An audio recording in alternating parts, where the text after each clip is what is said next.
ತಮ್ಮ ಮಗನಿಗೆ ಟಿಕೆಟ್ ಸಿಕ್ಕಿಲ್ಲ ಅಂತ ಈಗಾಗಲೇ ಈಶ್ವರಪ್ಪ ಬಂಡಾಯದ ಬಾವುಟವನ್ನ ಹಾರಿಸಿ ಆಗಿದೆ. ಬಿಜೆಪಿ ಅಭ್ಯರ್ಥಿಯ ವಿರುದ್ಧ ರಣಕಹಳೆಯನ್ನ ಮೊಳಗಿಸಿ ಆಗಿದೆ. ಈ ಮಧ್ಯೆ ಮನವೊಲಿಸುವಂತಹ ಪ್ರಯತ್ನ ಸಾಕಷ್ಟು ಆಗ್ತಾ ಇದೆ. ಹೈಕಮಾಂಡ್ ಈ ರೀತಿಯ ಅಸಮಾಧಾನಕ್ಕೆ ಯಾವ ರೀತಿ ಮದ್ದರಿಯುತ್ತೆ ಅನ್ನೋಂಥದ್ದು ಸದ್ಯಕ್ಕಿನ ಪ್ರಶ್ನೆ ಆಗಿದೆ. ಈಶ್ವರಪ್ಪ ಅವರ ಮನವೊಲಿಸೋದಕ್ಕೆ ಹೈಕಮಾಂಡ್ ನೇರವಾಗಿ ಎಂಟ್ರಿ ಕೊಡ್ತಾ ಇರೋದು. ಈಶ್ವರಪ್ಪ ಅವರ ನಿವಾಸಕ್ಕೆ ಬಿಜೆಪಿ ಪ್ರಮುಖರು ಭೇಟಿಯನ್ನ ನೀಡ್ತಾ ಇದ್ದಾರೆ. ಶಿವಮೊಗ್ಗ ನಿವಾಸಕ್ಕೆ ಈಗಾಗಲೇ ಆರ್ಗ ಜ್ಞಾನೇಂದ್ರ ಅವರು ಭೇಟಿಯನ್ನು ನೀಡಿದ್ದಾರೆ. ನಾಳೆಯ ಮೋದಿ ಕಾರ್ಯಕ್ರಮಕ್ಕೆ ಆಗಮಿಸಬೇಕು ತಾವು ಅಂತ ಆಹ್ವಾನವನ್ನು ಕೂಡ ಕೊಟ್ಟಿದ್ದಾರೆ. ರಾಜ್ಯ ನಾಯಕರು ವಿಫಲವಾದರೆ ಹೈಕಮಾಂಡ್ ಎಂಟ್ರಿ ಕೊಡುತ್ತೆ. ನಾಳೆ ಖುದ್ದು ಪ್ರಧಾನಿ ಮೋದಿ ಅವರು ಈಶ್ವರಪ್ಪ ಅವರ ಜೊತೆಗೆ ಮಾತುಕತೆ ನಡೆಸುವ ಸಾಧ್ಯತೆ ಇದೆ.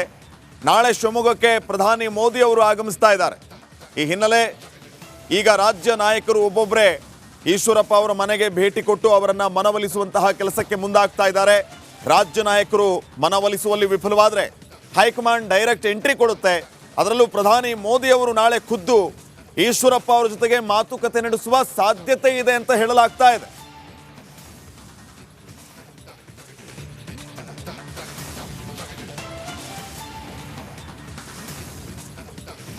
ಈ ಬಗ್ಗೆ ಇನ್ನಷ್ಟು ಮಾಹಿತಿಯನ್ನು ನೀಡ್ತಾರೆ ಪ್ರತಿನಿಧಿ ಭೀಮಾ ನಾಯಕ್. ಈಗ ನೇರ ಸಂಪರ್ಕದಲ್ಲಿ ಜಾಯ್ನ್ ಆಗ್ತಾ ಇದ್ದಾರೆ. ಭೀಮಾ ನಾಯಕ್, ಗಮನಿಸ್ತಾ ಇದ್ದೀವಿ ಈಶ್ವರಪ್ಪ ಅವರು ಬೆಂಬಲಿಗರ ಸಭೆಯ ನಡೆಸಿ ಘೋಷಣೆ ಮಾಡಿದ್ದು, ತದನಂತರ ಏನೆಲ್ಲ ಬೆಳವಣಿಗೆ ಆಗ್ತಾ ಇದೆ ಅಂತ ಹೇಳಿ ರಾಜ್ಯ ಬಿಜೆಪಿ ನಾಯಕರು ಈಶ್ವರಪ್ಪ ಅವರ ಮನವೊಲಿಸುವಲ್ಲಿ ಯಶಸ್ವಿ ಆಗ್ತಾರ? ಸದ್ಯಕ್ಕೆ ಏನ್ ನಡೀತಾ ಇದೆ? ಈಶ್ವರಪ್ಪ ಅವರ ಕಡೆಯಿಂದ ಯಾವ ರೀತಿ ರೆಸ್ಪಾನ್ಸ್ ಸಿಗ್ತಾ ಇದೆ? ಶ್ರೀಪಾದ್, ಏನು ಅಂದ್ರೆ ತನ್ನ ಮಗನಿಗೆ ಹಾವೇರಿ ಟಿಕೆಟ್ ಸಿಗದೆ ಇರೋ ಕಾರಣಕ್ಕೆ ಈಶ್ವರಪ್ಪನವರು ಬಿಜೆಪಿಯ ವಿರುದ್ಧ ಮತ್ತೆ ಯಡಿಯೂರಪ್ಪನವರ ವಿರುದ್ಧ ಸಾಕಷ್ಟು ಅಸಮಾಧಾನವನ್ನ ವ್ಯಕ್ತಪಡಿಸಿದ್ರು. ತದನಂತರದಲ್ಲಿ ನೇರ ಆರೋಪವನ್ನ ಮಾಡಿದ್ರು ಯಡಿಯೂರಪ್ಪನವರ ವಿರುದ್ಧ. ಅದಾದ ನಂತರದಲ್ಲಿ ಸಾಕಷ್ಟು ಬೆಳವಣಿಗೆಗಳಾಯ್ತು. ಈ ಹಿಂದೆ ಏನು ಇದು ರಾಷ್ಟ್ರೀಯ ಲೋಕಸಭಾ ಚುನಾವಣಾ ಉಸ್ತುವಾರಿಯಾಗಿರುವಂತಹ ರಾಧಾ ಮನೋಹರ್ ಅವರು ಸಹ ಇದರ ಮಧ್ಯಸ್ಥಿಕೆಯನ್ನ ವಹಿಸಿ MLC ಟಿಕೆಟ್ ಅನ್ನ ನೀಡ್ತೇವೆ, ನೀವು ನಿಮ್ ಜೊತೆ ಮಾತಾಡ್ತೇವೆ ಅನ್ನುವಂತ ಮಾತನ್ನ ಕೊಟ್ಟಿದ್ರು.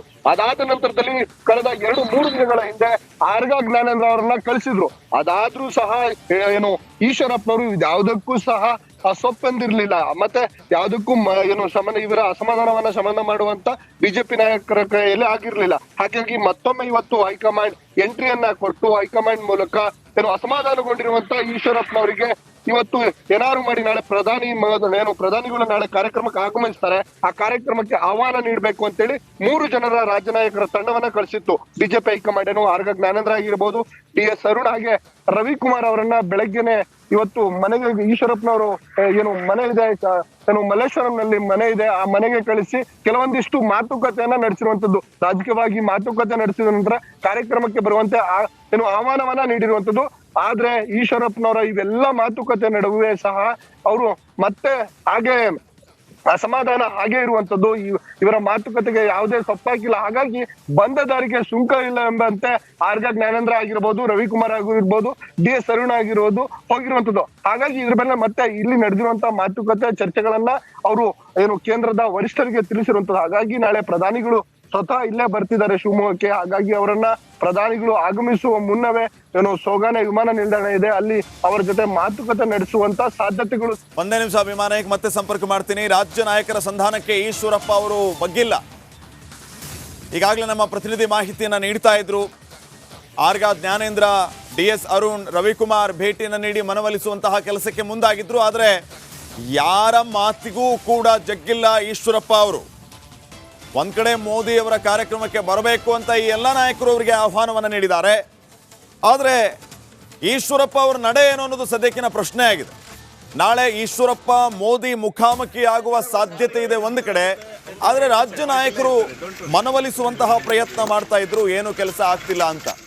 ಶಿವನಾಯಕ, ಈಗ ಒಂದು ಕಡೆ ಮೋದಿ ಅವರು ಈಶ್ವರಪ್ಪ ನಾಳೆ ಮುಖಾಮುಖಿ ಆಗುವ ಸಾಧ್ಯತೆ ಇದೆ ಅಂತಲೂ ಹೇಳಲಾಗ್ತಾ ಇದೆ. ಮತ್ತೊಂದು ಕಡೆ ರಾಜ್ಯ ನಾಯಕರು ಮನವೊಲಿಸುವಂತ ಪ್ರಯತ್ನ ಮಾಡ್ತಾ ಇದ್ರೆ ಏನು ವರ್ಕೌಟ್ ಆಗ್ತಾ ಇಲ್ಲ, ಬಂದ ದಾರಿಗೆ ಸುಂಕ ಇಲ್ಲ ಅನ್ನುವಂತೆ ಹೋಗ್ತಿದ್ದಾರೆ ಅಂತ. ಏನು ಈಶ್ವರಪ್ಪ ಅವ್ರ ನಡೆ ಕ್ಷಣ ಕ್ಷಣಕ್ಕೂ ಕುತೂಹಲಕ್ಕೆ ಕಾರಣ ಆಗ್ತಾ ಇದೆ. ನಾಳೆ ಇನ್ ಕೇಸ್ ಮೋದಿ ಅವರ ಕಾರ್ಯಕ್ರಮದಲ್ಲಿ ಭಾಗಿಯಾದ್ರೆ ಯಾವ ರೀತಿಯ ಮೆಸೇಜ್ ಪಾಸ್ ಆಗ್ಬೋದು ಅಂತ. ಶ್ರೀಪಾದ್, ಅಂದ್ರೆ ಅವರು ಕೆಲವೊಂದು ಬೇಡಿಕೆಗಳನ್ನ ಸಹ ಇಟ್ಟಿರುವಂತದ್ದು ಅಂತ ಹೇಳಿ ಕೆಲವೊಂದು ಮಾಹಿತಿಗಳು ಬರ್ತಿರುವಂತದ್ದು.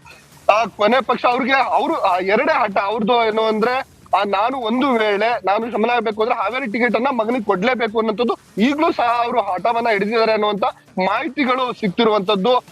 ಇದರ ಬೆನ್ನಲ್ಲೇ ಅವರು ಇವತ್ತು ಸಾಕಷ್ಟು ಬೆಳವಣಿಗೆಗಳು ಆಗುವಂತ ಸಂಭವಗಳು ಇರುವಂತದ್ದು. ಏನಕ್ಕಂದ್ರೆ ನಿನ್ನೆನೆ ಯಡಿಯೂರಪ್ಪ ಅವರು ಸಹ ಇಲ್ಲಿ ಆಗಮಿಸ್ತಾರೆ, ಇವತ್ತು ವಿಜೇಂದ್ರ ಅವರು ಸಹ ಶಿವಮೊಗ್ಗಕ್ಕೆ ಆಗಮಿಸೋರಿದ್ದಾರೆ. ಹಾಗಾಗಿ ಕೆಲವೊಂದು ರಾಜ್ಯ ಮುಖಂಡರು ಸಹ ಇವತ್ತೇ ಶಿವಮೊಗ್ಗಕ್ಕೆ ಬರೋರಿದ್ದಾರೆ. ಹಾಗಾಗಿ ಸಾಕಷ್ಟು ಬೆಳವಣಿಗೆಗಳು ಸಂಜೆ ವೇಳೆಗೆ ಆಗುವ ಸಂಭವ ಇದೆ. ಒಟ್ಟಾರೆಯಾಗಿ ನಾಳೆ ಪ್ರಧಾನಿ ಅವರು ಕಾರ್ಯಕ್ರಮಕ್ಕೆ ಶಿವಮೊಗ್ಗ ಬರುವುದರೊಳಗಾಗಿ ಈಶ್ವರಪ್ಪನವರನ್ನ ಮನವೊಲಿಸಿ ನಾಳೆ ಕಾರ್ಯಕ್ರಮಕ್ಕೆ ಬರುವಂತೆ ಮಾಡುವುದು ರಾಜ್ಯ ನಾಯಕರಿಗೆ ಕೊಟ್ಟಂತ ಅತಿ ದೊಡ್ಡ ಟಾಸ್ಕ್. ಹೈಕಮಾಂಡ್ ಟಾಸ್ಕ್ ಅನ್ನ ಕೊಟ್ಟಿರುವಂತದ್ದು ಶ್ರೀಪಾದ್. ಥ್ಯಾಂಕ್ ಯು ಭೀಮಾ ನಾಯಕ್ ಮಾಹಿತಿಗಾಗಿ.